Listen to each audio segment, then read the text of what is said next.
Get your filthy hands off that keyboard before I call the cops. Richard Sterling stood in his $5,000 suit, pointing at the black woman crouched near the server room terminal. His voice echoed across the empty executive floor.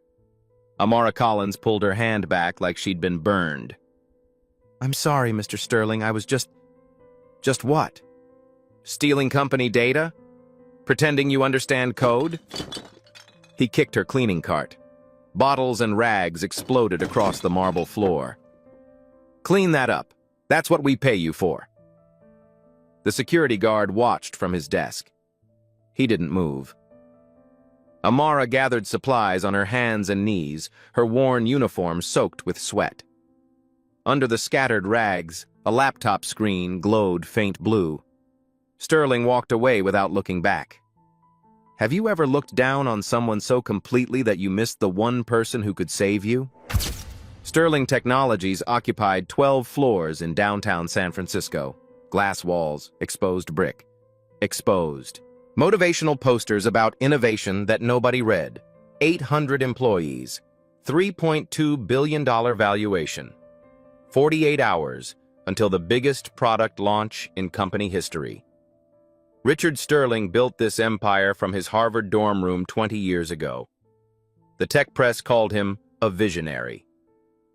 Forbes put him on 3 covers. He had zero tolerance for incompetence and even less for people who didn't belong. Cloud Vault 2.0 was his masterpiece. A cloud infrastructure platform that would either take the company public or get them acquired for billions. The launch event was already booked. 300 venture capitalists, journalists, and corporate clients. Union Square. Open bar. Live demo. Everything rode on this. Sterling's executive team knew the stakes. Elena Rodriguez, the chief technology officer, had been running code reviews for 6 weeks straight. James Wilson, VP of engineering, sent emails at 2 in the morning with subject lines like, "Launch or die." 200 developers worked around the clock. Most of them were white or Asian men from Stanford, MIT, Carnegie Mellon. They wore startup hoodies and kept their diplomas on their desks like trophies. The office had an unwritten rule: credentials equal competence. No exceptions. If you didn't go to the right school, you didn't get through the door. If you somehow got in anyway, you stayed in your lane. Amara Collins worked the 11 to 7 janitorial shift. 3 years emptying trash cans and scrubbing toilets while developers complained about the mess they made on purpose. She was 34, high school dropout, raised a daughter alone after getting pregnant at 16, taught herself to code using YouTube tutorials and free online courses while her daughter slept. She carried a beat-up ThinkPad everywhere. 10 years old, duct tape holding the hinge together. She practiced coding during her breaks, sitting in supply closets with the door locked. Nobody knew. Nobody asked. The developers treated her like furniture. Daniel Hayes, the lead engineer, once made her clean up pizza boxes at 2 in the morning while he explained to his team why people like her would never understand algorithms. She smiled and nodded and took out the trash. Sterling had walked past her hundreds of times in 3 years. He never made eye contact. Not once. Tonight was different. Tonight, she'd seen something. The server room logs were still open on the main monitor when she came in to empty the trash. Error messages cascading down the screen like a waterfall. Authentication failures. Timeout exceptions.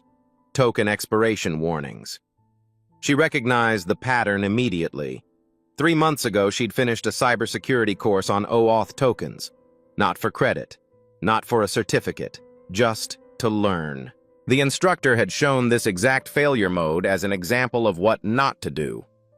Sterling's code had a critical vulnerability. Under heavy load, the authentication system would collapse. Tokens would expire faster than the system could refresh them. Users would get locked out. Worse, there'd be a tiny window where expired tokens could be reused. A replay attack waiting to happen. She'd photographed the error logs with her phone. Spent 20 minutes writing a fix on her laptop, hidden in the supply closet. She knew the rule. Janitors don't touch technical systems. Ever. But she also knew what would happen at the launch. 50,000 users hitting the system at once. Live demo in front of 300 people. Cameras recording. The authentication module would crash.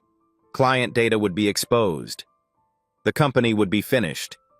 She had to say something. That's when Sterling found her at the terminal. Ethernet cable plugged into her laptop. Code editor open on the screen. The security guard arrived 30 seconds later. Then Elena Rodriguez, who'd been working late in her office. Sterling's face went red. "You're fired. Security, escort her out. And someone check what data she just stole." Amara stood up slowly. Her voice came out steady. "Mr. Sterling, your authentication module has a critical vulnerability. If you launch in 2 days..." Did you seriously just try to tell me, a software engineer with 2 decades of experience at a company worth billions, that you found something wrong with my code? He turned to Elena. "This is what happens when we get soft on background checks." Elena held up one hand. "Richard, wait. Let her explain what she found." Sterling checked his watch. A power move, making everyone wait. "Fine. You have 60 seconds to explain this critical vulnerability to people who actually understand code. When you waste our time, I'm pressing charges for unauthorized system access." The security guard's hand moved to his radio. Amara's hands didn't shake. She'd been scared 3 hours ago when she first saw the errors. Terrified 2 hours ago when she started writing the fix. But now, standing in front of Sterling with a security guard ready to drag her out, something settled in her chest. She was right. Your token refresh function calls the authorization server every 300 seconds. But under load, server response time averages 320 milliseconds. Sterling's jaw tightened. "Get to the point. Multiply that by 10,000 concurrent users. Your queue depth exceeds buffer allocation." Elena pulled out her tablet, scrolling through code files. "Your exponential backoff is 1.5x with max retry of 3. That's 300 milliseconds, then 450, then 675. 1.4 seconds total." Amara stepped closer to the monitor. "Your token time to live is 600 seconds. Refresh trigger fires at 590. Under load, the backoff delay pushes requests past expiration." The security guard lowered his radio. "That's theoretical," Sterling said. "Real traffic doesn't..." "Your stress test tonight hit 9,340 concurrent users at 2:43 a.m. 127 authentication failures in 3 seconds. She held up her phone. Time-stamped photos, clear log entries. All resolved by retry. Now imagine launch day with 50,000 users and someone exploiting it. Elena's fingers flew across her tablet. She ran a simulation. 15 seconds of silence. "Richard, she's right. This crashes the demo and exposes the vulnerability publicly." Footsteps from the hallway. Daniel Hayes appeared, coffee in hand, smirking. "So, the janitor took a Udemy course and thinks she found a bug our entire team missed?" Amara turned to him. "I can show you the fix." Sterling's laugh was cold. "Absolutely not. Wilson, get the team in here. We'll patch this with actual engineers."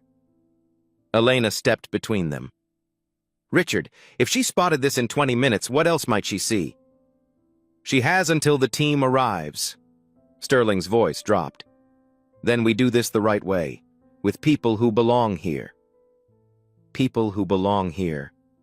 Amara had heard versions of that her whole life. Elena touched her shoulder briefly. "Show us the fix." Amara pulled up code on her laptop. Her fingers moved fast. She'd written this 3 times already. Hayes leaned in. His smirk faded. Sterling watched in silence. Amara hit enter. Clean compile. No errors. Token refresh handler. 3-node Redis cluster instead of single instance. Circuit breaker on A-Youth server calls. Token prefetch at 550 seconds with jitter to prevent thundering herd. Elena's eyes widened. You wrote distributed caching in 20 minutes?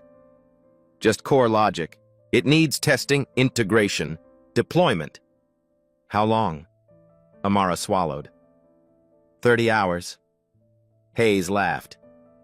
You're a janitor with a laptop from 2015.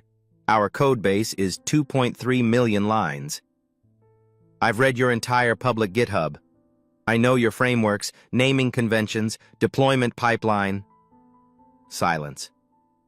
Sterling's phone buzzed. He ignored it.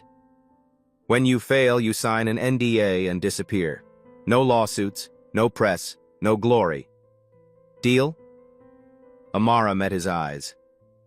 Deal. But when I succeed, I want an interview for a junior developer position. Sterling's smile was ice. Sure. When you succeed. The war room filled up fast. 4:30 in the morning. 12 senior developers stumbled in with coffee and laptops, dark circles under their eyes. 2 days of crunch time already behind them. Sterling stood at the head of the glass-walled conference room. Through the windows, 20 more employees gathered outside. Word spread fast in a startup. Drama traveled faster. Code review, Sterling announced. We have a potential security issue that needs evaluation. He never mentioned Amara found it. Just a potential issue. She sat in the corner, the only chair without wheels, the only person without a laptop open. James Wilson arrived last, tablet under his arm. We have 42 hours to launch, Wilson said. If we rewrite the auth module, we need 96 hours minimum for regression testing. Then we don't rewrite, Sterling said. We patch. Amara's voice cut through. A patch won't work. The issue is architectural. 12 heads turned. Your token storage uses a single Redis instance. You need distributed caching with... Hayes interrupted, louder. We're not taking system design advice from someone who doesn't even have a GitHub account. A few developers snickered. One typed something on Slack. Phones buzzed around the room. Elena stood up. Richard, let her propose the solution. Worst case, we dismiss it. Best case, we save the launch. Sterling checked his Rolex. Fine, 30 minutes. Architect a solution on the whiteboard. My team evaluates. If even one person says it's unworkable, you leave and never touch a computer in this building again. He pointed at the whiteboard like it was a trap. And it has to use existing infrastructure, no new services, maintain backward compatibility, complete in 36 hours. Sterling's smile was thin. And explain it so even a non-technical CEO can understand. The room laughed, small, cruel laughs. Outside the glass walls, the crowd grew. Grace Thompson from HR pushed through, arms crossed.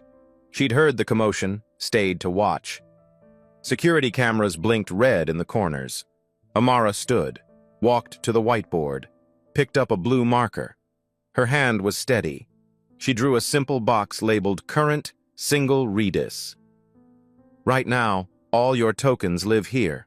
One instance, one point of failure. Under load, it becomes a bottleneck. She drew 3 boxes in a triangle. Replace with Redis cluster, 3 nodes minimum. Distributed token storage. If one node fails, the others handle the load. Hayes leaned back in his chair. That's just standard cloud-native patterns. Nothing revolutionary. A junior developer whispered to the person next to him. Yeah, but we should have done this from day one. Amara kept drawing. Add a circuit breaker pattern on your auth server calls. Right now, when the server is slow, you retry in a loop. That makes it worse. Circuit breaker fails fast, cuts the request, prevents cascade failure. Elena's fingers moved across her tablet, checking something. The circuit breaker alone reduces our error rate by 60%, Elena said quietly. Amara drew a timeline. Move your token refresh from 590 seconds to 550. Add jitter, random delays of 5 to 15 seconds per user. Prevents thundering herd problem where everyone hits refresh at the same moment. She added 2 arrows, one labeled red and one labeled right. Separate red and right paths for token validation versus refresh. Reduces lock contention. Faster response times. The room was silent now. Developers actually paying attention. Finally, add a cryptographic nonce to each token. Unique identifier. Even during the vulnerability window, replay attacks become impossible. She capped the marker, turned around. 12 engineers stared at the whiteboard. Hayes broke the silence. Even if the design is sound, implementation is complex. Who has 36 hours to rewrite this? Nobody spoke. Everyone was maxed out. Pre-launch chaos. Every developer was buried in critical tasks. "I can write it," Amara said. The room erupted in laughter. Hayes almost spit his coffee. "You're a janitor with a laptop from 2015. Our codebase is 2.3 million lines of Python, Go, and Rust. I've read your entire public repo. I've debugged your open source libraries on my own time. I know your naming conventions, testing frameworks, deployment pipeline." Her voice didn't rise, didn't waver. "Give me access and a mentor to review my commits. I'll have it done in 30 hours. Elena stepped forward. "Richard, we're out of options. I'll supervise personally. If she fails, we roll back and patch the old way." Sterling's eyes moved from Elena to Amara to the whiteboard. He was calculating. She could see it. The risk, the optics, the humiliation if she succeeded. "Fine." The word hung in the air. "But when you fail, not if, you sign an NDA and disappear. No lawsuits. No press. No, I found a bug story for Twitter. Deal?" Amara's voice was quiet. "Deal. But when I succeed, I want an interview for a junior developer position." Sterling's smirk returned. "Sure. When you succeed." He said it like it was impossible, like the sun rising in the west. Hayes pulled out his phone, typing fast. Within seconds, a Slack channel appeared. Someone had already named it Janitor Coder Fail Watch. Messages flooded in, betting on how many hours until she gave up, jokes about her cleaning the code instead of writing it. Grace Thompson stood outside the glass, watching everything, taking notes. Elena walked over to Amara. "I'll set up your access. Isolated dev environment. I'll review every commit before it goes to staging." She lowered her voice. "Don't make me regret this." Amara picked up her laptop. "I won't." Sterling turned to Wilson. "When this blows up, I want documentation of every failure, time-stamped. We're going to need it for the termination file." 30-hour countdown. Amara sat at a desk in the corner of the engineering floor. Isolated. No windows. A single overhead light that flickered every few minutes. They gave her a laptop with restricted access. Guest network. Limited permissions. The kind of setup you'd give an intern you didn't trust. Hayes walked past her desk 3 times in the first hour. Each time he slowed down, looked at her screen, smirked. The 4th time he stopped. "Just so you know, if you break anything, you're personally liable. We'll sue you for damages." Amara didn't look up. "I won't break anything." "People like you always say that." He walked away before she could respond. The Slack channel exploded overnight. Janitor Coder Fail Watch had 200 members by dawn. Messages rolled in every few seconds. "Taking bets. She quits by hour 10. $20 says she can't even get the environment set up. This is what happens when you let diversity hires touch production code." Grace Thompson read every message, screenshotted them, filed them away. Hour 3. Amara's laptop froze. Kernel panic. Blue screen. She walked to the IT desk. The technician looked her up in the system. "You're not authorized for hardware replacement." "My laptop crashed. I need..." "Submit a ticket. 3 to 5 business days." Amara felt the clock ticking in her chest. "I'm on a deadline for Mr. Sterling." The technician shrugged. Everyone's on a deadline. Grace appeared from nowhere. Get her a new laptop. Now. Ma'am, the protocol. I don't care about protocol. She's working directly for the CEO. If you delay her, you delay the launch. Want to explain that to Sterling? 10 minutes later, Amara had a working laptop. Hour 6. First breakthrough. She refactored the token storage module, implemented the Redis cluster integration, 200 lines of clean Python. A junior developer named Sarah walked by, stopped, looked at the code on Amara's screen. Is that the auth module refactor? Yeah. Sarah leaned in closer.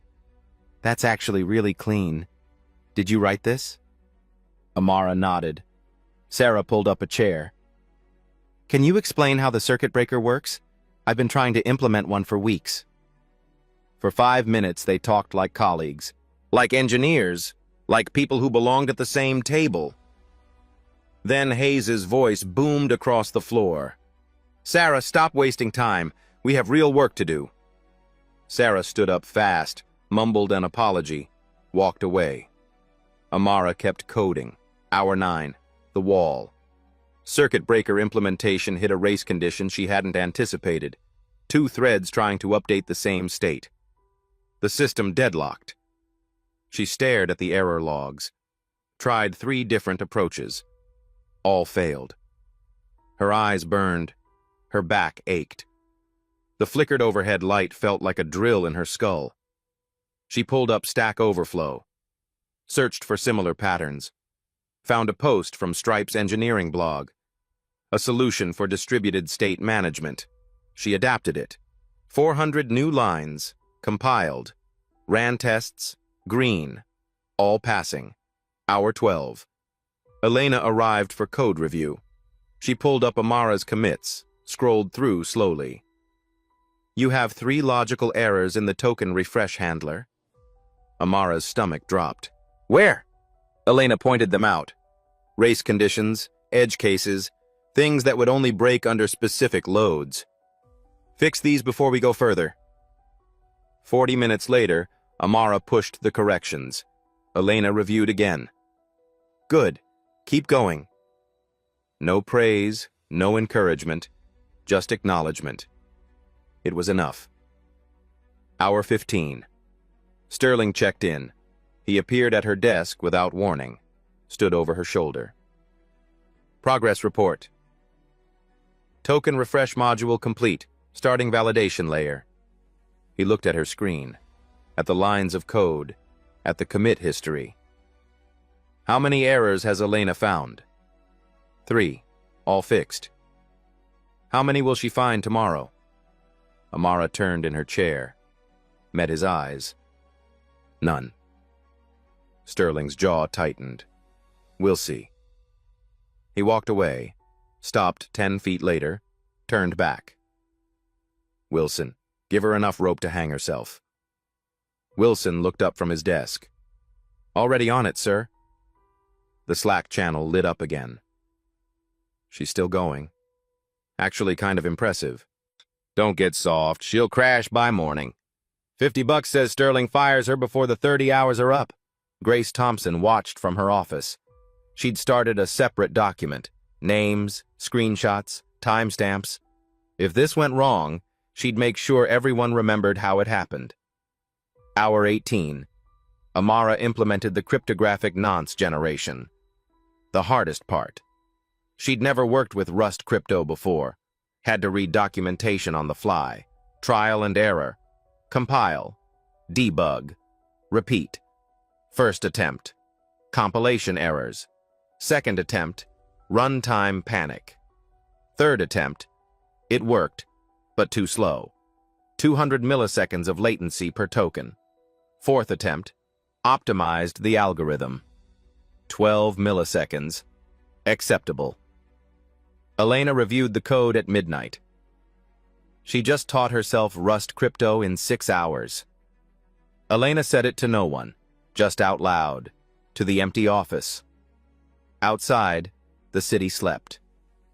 Inside, Amara kept typing. The countdown continued. Hour 19. Hour 3 cups of coffee sat empty on Amara's desk. Her eyes felt like sandpaper. Her fingers cramped around the keyboard. But the code was flowing now. Muscle memory. Logic chains snapping into place. She implemented the pre-fetch queue, load balancing logic, token distribution across the Redis cluster nodes. The main engineering floor buzzed with late-night activity, developers working on their own pre-launch tasks. Every few minutes, someone walked past her desk. Some ignored her completely. Some stopped, stared at her screen, walked away without saying anything. One developer, a guy named Marcus from the infrastructure team, pulled up a chair. "You're actually doing it." Amara didn't look up. "Trying to." Hayes sent an email to Sterling an hour ago. Concern memo about risking the launch on an unproven amateur. Her fingers stopped typing. Did Sterling respond? Not yet. Marcus stood up. "For what it's worth, your code looks solid." He left before she could thank him. Hour 22. The Slack channel had gone quiet. Not because people stopped watching. Because they ran out of jokes. Someone posted a screenshot of her commit history. 47 commits in 22 hours. Each one with a clear, professional message. Fix race condition in token validator. Optimize nonce generation algorithm. Add integration tests for circuit breaker. Another message appeared. Okay, I'll admit it. This doesn't look like amateur work. 30 seconds later, that message was deleted. Hour 24. Amara's phone buzzed. A text from her daughter. "Mom, you missed breakfast. Are you okay?" She'd forgotten. Completely forgotten she was supposed to video call this morning. She typed back with shaking hands. "I'm okay, baby. Working on something important. I'll call you tonight." 3 dots appeared. Disappeared. Appeared again. Is it worth it? Amara stared at the question. Worth missing time with her daughter? Worth the humiliation? Worth fighting people who would never see her as equal? She looked at the code on her screen. 2,000 lines. All hers. All working. Yes, I think it is. She put the phone away. Hour 26. Hayes appeared at her desk with Wilson. "We need the server room for staging deployment. You'll have to move. I'm in the middle of company policy. Active deployments take priority." They stood there, waiting. Amara saved her work, closed her laptop, gathered her things. They moved her to a supply closet. No desk. A folding chair. 1 power outlet. The light didn't work. She coded by laptop screen glow. Grace Thompson found her 15 minutes later. "This is retaliation. I'm documenting this." "It's fine," Amara said. "I just need to finish." "It's not fine. None of this is fine." But Grace couldn't override Wilson, not without escalating to Sterling. And Sterling had made his position clear. So Amara stayed in this closet. And kept coding. Hour 28. Elena ran preliminary integration tests on Amara's code. The modules loaded into the staging environment. First test, token generation. Pass. Second test, distributed storage. Pass. Third test, circuit breaker under simulated load. Pass. Fourth test, full authentication flow with 10,000 concurrent users. The progress bar crawled across Elena's screen. Hayes stood behind her. "When this fails, I want it on record that I opposed this from the start." Elena didn't respond. The test completed. Pass. Hayes leaned closer. "Run it again. There's no way." "I already ran it 3 times, James. Same result." Her voice was ice. "The code works." Hour 29. Amara pushed her final commits. 3,847 lines of new code. 1,200 lines refactored. Her hands were shaking now, not from fear, from exhaustion. She stood up from the folding chair. Her back screamed. Her neck was stiff. She'd been hunched over a laptop for almost 30 hours straight. She walked to the bathroom, splashed cold water on her face. In the mirror, she looked like a ghost. Dark circles, bloodshot eyes. Her cleaning uniform was wrinkled and stained with coffee, but her reflection smiled back. She'd done it. Hour 30. The war room filled again. Sterling, Wilson, Hayes, Elena, 12 developers, Grace Thompson standing in the back. Outside the glass walls, 40 employees gathered, phones out. Recording. Elena connected her laptop to the main display. Full regression test suite, 2,847 tests. She hit enter. The room went silent.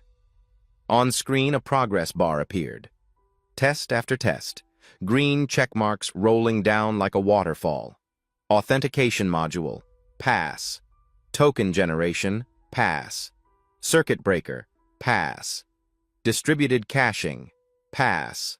Load simulation, 10,000 users, pass. Load simulation, 25,000 users, pass. Load simulation, 50,000 users, pass. Security scan, 0 vulnerabilities detected. Performance analysis, 34% faster response time under load compared to the old system. The progress bar reached 100%. 2,847 tests passed. 0 failures. Nobody spoke. Hayes stared at the screen like it had personally betrayed him. Run it again. Elena's voice was flat. I already ran it 3 times before this meeting, James. There has to be an error somewhere. She's not what? Elena turned to face him. Not qualified? Not educated? Not white enough? The room went ice cold. Hayes's face turned red. That's not what I... Then what did you mean? Silence. Sterling cleared his throat. The tests pass. That doesn't mean it works in the real world. He turned to Elena. Deploy to staging. If it survives 12 hours without crashing, we'll consider it for launch. No congratulations. No acknowledgement. No thank you. Just, we'll consider it. Amara stood in the corner of the room, still in her cleaning uniform, still invisible. Sarah, the junior developer, started clapping. Slow at first, then faster. One by one, other developers joined. Not all of them, maybe half. But it was something. Hayes stormed out of the room. Sterling followed without looking back. Wilson hesitated, looked at Amara, looked at the screen, walked out. Elena shut down her laptop. Go home. Get some sleep. Staging deployment starts in an hour. Amara's voice came out hoarse. What if it crashes? Then we'll deal with it, but I don't think it will. Elena packed up her things.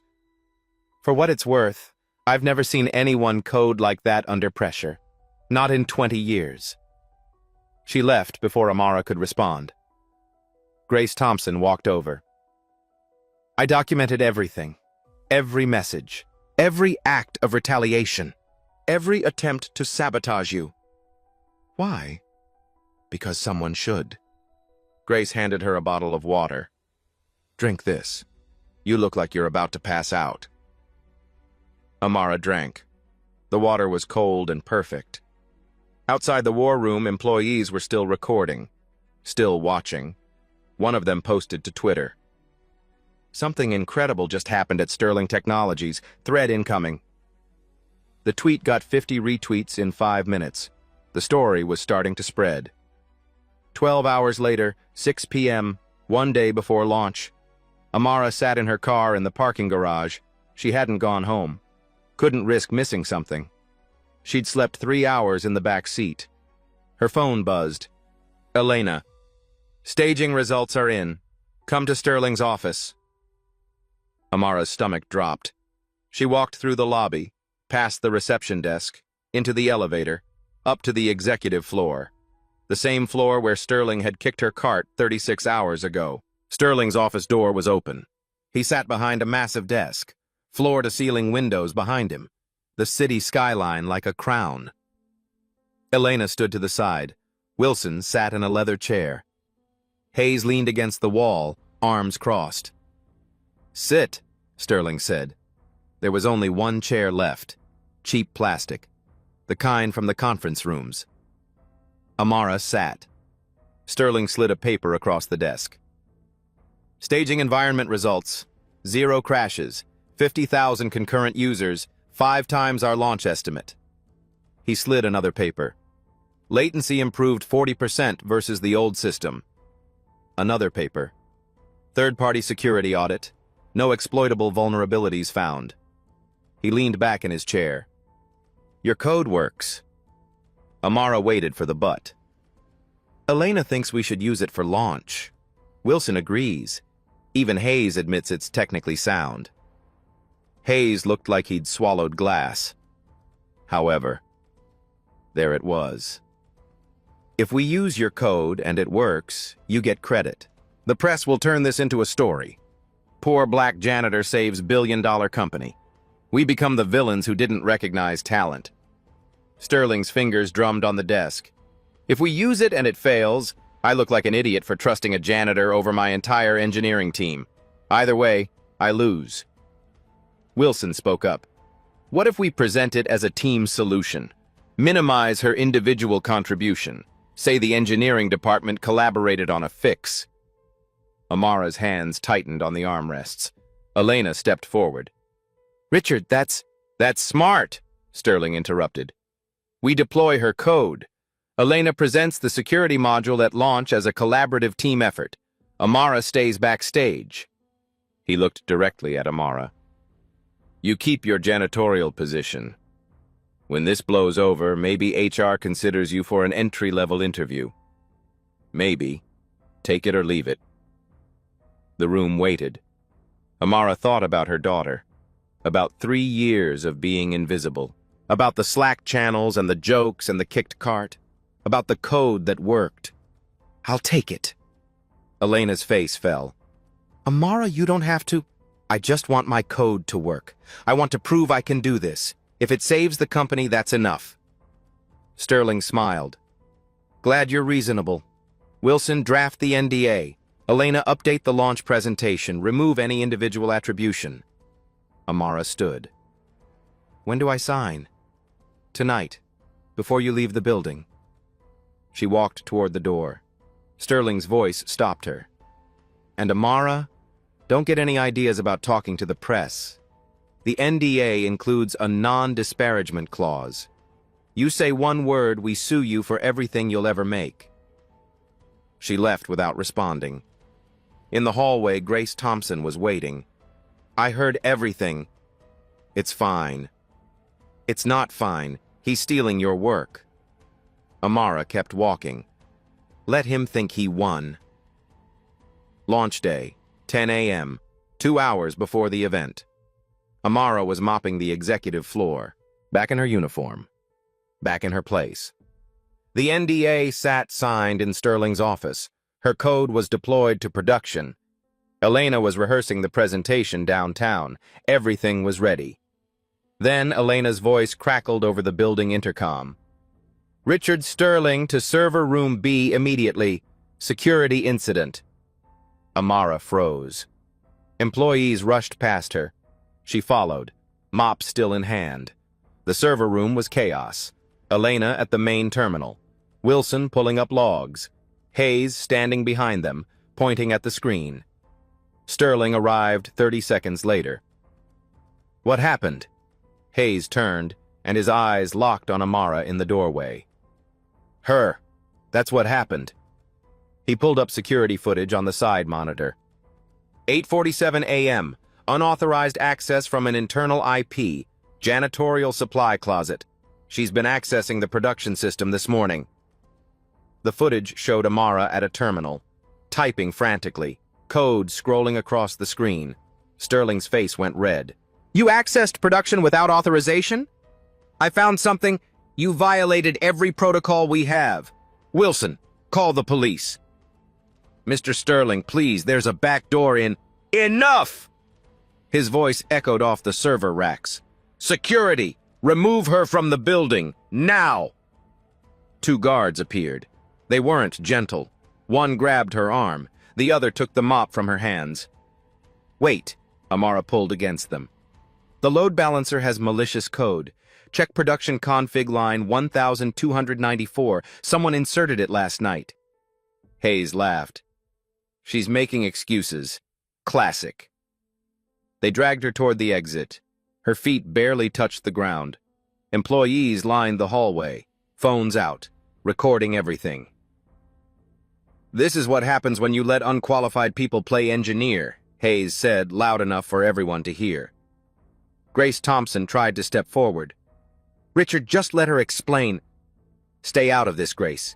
She violated her NDA, accessed production systems illegally. She's done. They pulled Amara through the lobby, past reception, out the front doors. The guards released her in the parking lot. You're banned from the property. We see you again, we call the cops. The glass doors locked behind them. Amara stood in the morning sun, shaking, not from fear, from rage. She'd saved them, built something that worked, signed away her credit, stayed quiet, and they threw her out like trash. She walked to her car, sat in the driver's seat, put her head on the steering wheel. For the first time in 36 hours, she cried. Not from sadness, from exhaustion, from the weight of being right in a world that would never believe her. Her phone buzzed. Text from Grace Thompson. I believe you. Sending red-only VPN credentials. Find the proof. I'll buy you time. Amara wiped her eyes, opened her laptop, logged into the VPN using Grace's credentials. 60 minutes until the launch event went live. 60 minutes until 50,000 users hit a system with a backdoor. She pulled up the production config files. Line by line. Searching. Line 1294. There it was. A second authentication pathway. Completely separate from her security module. It bypassed every protection she'd built. Logged credentials to an external server. She checked the commit history. Inserted at 3:22 a.m. last night, while everyone slept. The admin who added it, James Wilson. Her hands stopped shaking. She pulled up badge swipe records, cross-referenced timestamps. Wilson entered the building at 3:15 a.m., left at 3:45 a.m. He'd sabotaged the system, deliberately, to make her code fail publicly, to prove Sterling right. But why would Wilson risk the company? She dug deeper, checked the external server receiving the credentials. The IP traced back to a shell company. Ownership records buried under 3 layers. But the final name made her stomach drop. James Wilson, 51% ownership. He wasn't just sabotaging her, he was stealing client data to sell. Amara had 45 minutes to stop it, and she was locked out of the building. Union Square, noon. 300 people filled the venue. Venture capitalists in tailored suits, journalists with cameras, CTOs from Fortune 500 companies. The stage was massive, 20-foot screens on either side. Sterling Technologies logo glowing blue. Richard Sterling stood center stage, confident, smiling. Thank you all for coming. Today, we launch Cloud Vault 2.0, the most secure cloud infrastructure platform ever built. Applause rippled through the crowd. Backstage, Elena paced with her presentation notes. Hayes sat in the tech booth controlling the screens. Wilson stood near the exit, checking his phone. Outside the venue, Amara ran. Grace had texted her the service entrance code. She slipped through the back corridors, past catering staff, past security who didn't look twice at a woman in a cleaning uniform. She found the tech booth balcony, 20 feet above the stage, public view of everything. Sterling was 10 minutes into his keynote. Our CTO will now demonstrate why Cloud Vault 2.0 is unhackable. Elena stepped onto the stage. The screens lit up with code. Our new authentication system, developed by our team, eliminates every known vulnerability. Amara's voice cut through the room. That's a lie, and you're about to prove it. 300 heads turned. Cameras swiveled toward the balcony. Sterling's face went white. Security, remove her. Mr. Sterling, if your system is so secure, let me test it. Right now, in front of everyone. The press section erupted. Who is she? Why is she in a janitor uniform? Is this part of the presentation? Elena whispered into her microphone, but it was still live. Richard, that's the woman who wrote the code. The room exploded with noise. Sterling's jaw clenched. He was trapped. 300 witnesses, dozens of cameras. If he refused, it looked like he was hiding something. Fine. You want to embarrass yourself publicly? You have 60 seconds to hack our unhackable system. When you fail, I'm pressing charges for trespassing and corporate sabotage. He gestured to the demonstration terminal on stage. The screen projected to the entire room. Amara walked down from the balcony, through the crowd. People moved aside like she was radioactive. She stood at the terminal. Her fingers hovered over the keyboard. Mr. Sterling's system has a back door. Someone with admin access inserted code last night that logs user credentials to an external server. I'm going to prove it right now. Hayes stood up in the tech booth. That's slander. She's lying. Then let her try, someone from the press shouted. Amara's fingers moved. I'm creating a test account. Everyone can see this. On the giant screens, her keystrokes appeared in real time. Username, demo@test.com. Password, CloudVault 2024. She hit enter. The system accepted it. Account created. Now watch what happens. She opened a second terminal window, connected to her VPN, pulled up network traffic logs. The entire room watched on the 20-foot screens. This external IP just received a post request containing my username and plaintext password. That should never happen. CloudVault 2.0 should never send credentials outside the system. Murmurs rippled through the crowd. A journalist raised his phone. Can you prove that's not fake? Amara pulled up the production config file. Highlighted line 1294. This webhook was inserted at 3:22 a.m. today. Here's the audit log. She projected it on screen. The admin who added it was James Wilson. The room erupted. Wilson pushed toward the exit. Security blocked him. Hayes jumped from the tech booth. She's fabricating evidence. She had access this morning. She could have planted this herself. Amara turned to face him. The audit log is cryptographically signed with blockchain-based timestamps. Your own system. Unless I hack the blockchain in 90 minutes, this is authentic. Elena pulled out her tablet, verified the signature herself. Richard, the signature is valid. This was Wilson. Sterling looked like he'd been punched. Wilson, explain. Wilson's face was red, sweating. She's unqualified. She's dangerous. I was protecting the company from... From what? Amara's voice was steel. From me? Or from the fact that a black woman with no degree wrote better code than your entire Ivy League team? The silence was absolute. Cameras captured everything. Someone in the press section started typing furiously. You weren't protecting the company, Amara continued. You were stealing client credentials. The external server traces back to a shell company you own. She pulled up the ownership records, projected them on screen. You sabotaged my work so I'd take the blame when the system failed and credentials leaked. Then you'd sell the data. Wilson lunged toward the stage. Security grabbed him. She's lying. Sterling, don't listen to her. She's just a janitor who got lucky. Lucky? Amara's voice rose for the first time. I spent 30 hours writing code that saved your company.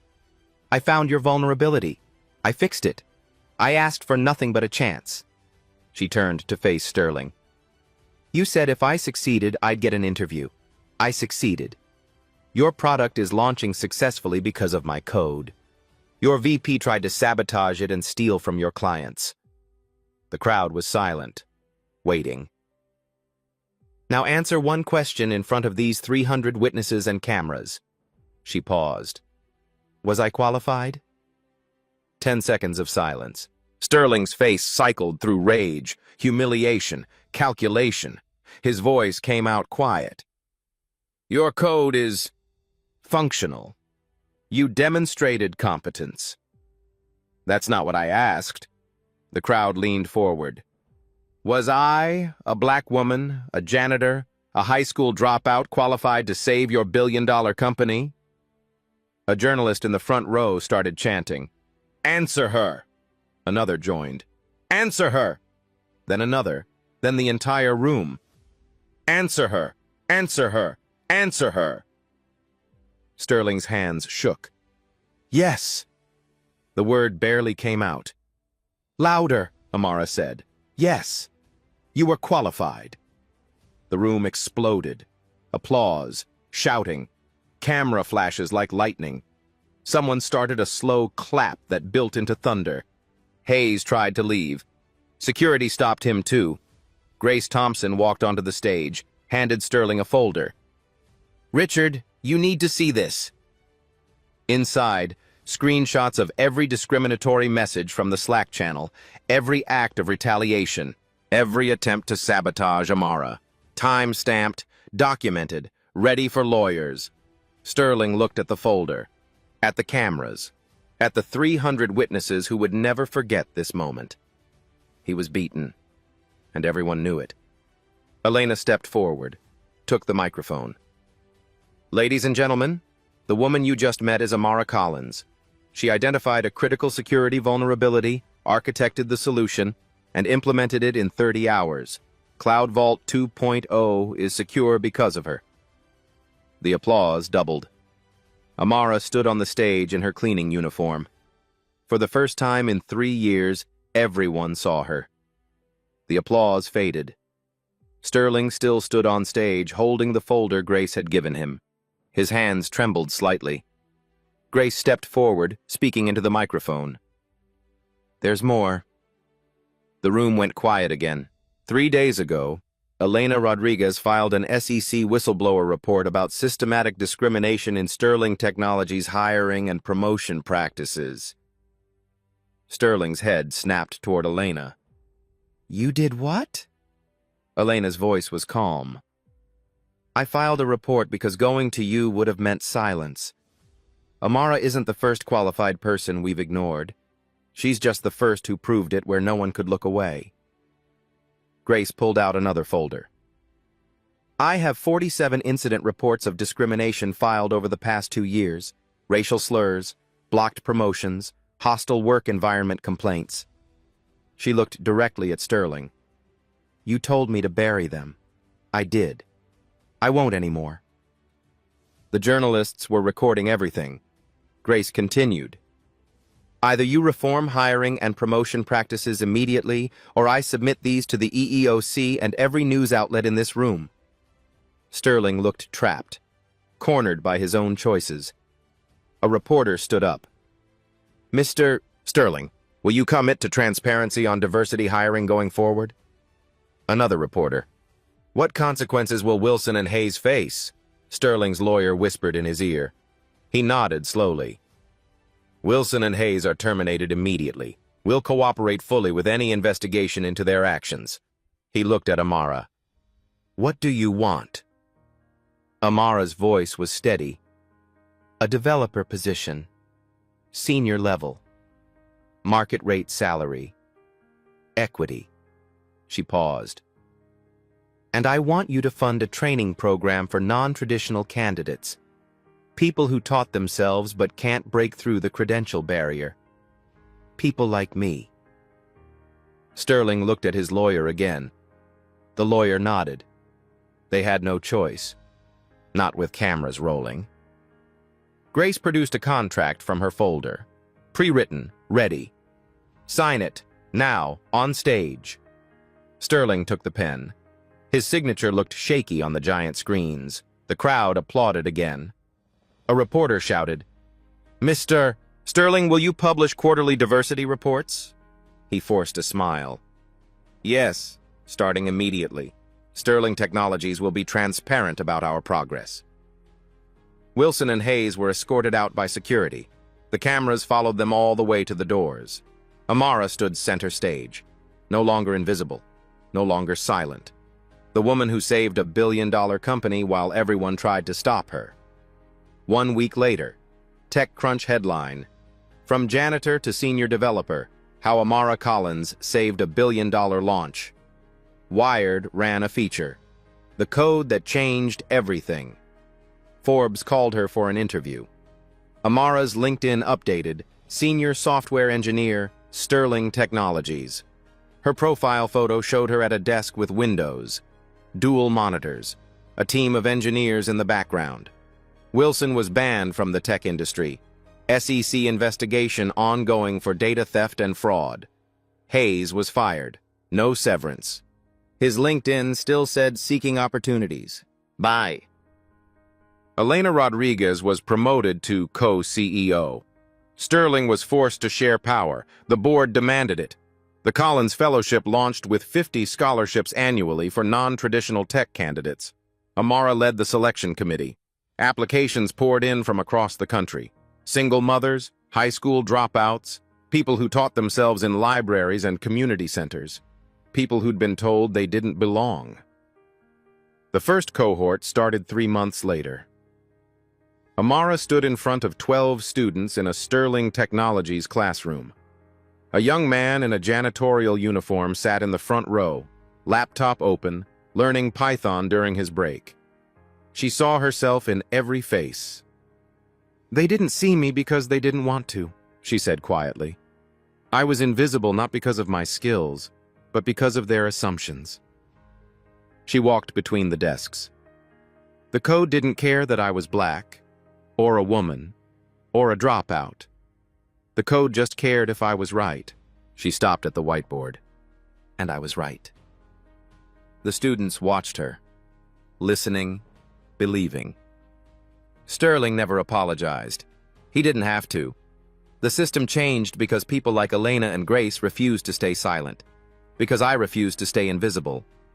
She picked up a marker. If you've ever been underestimated, dismissed, or told you don't belong, remember this: competence doesn't ask permission. She wrote on the board, "It just proves itself." "What will you prove?" The camera pulled back. 12 students, 1 teacher. A classroom that didn't exist a month ago. Outside the window, San Francisco stretched toward the horizon. Somewhere in that city, another person was teaching themselves to code, waiting for their chance. If this story moved you, share it with someone who needs to hear it. Comment with your own story of being underestimated. Subscribe, because competence deserves an audience. And remember, the world only changes when we refuse to stay invisible. At Black Voices Uncut, we don't polish away the pain or water down the message. We tell it like it is, because the truth deserves nothing less. If today's story spoke to you, click like, join the conversation in the comments, and subscribe so you'll be here for the next Uncut Voice.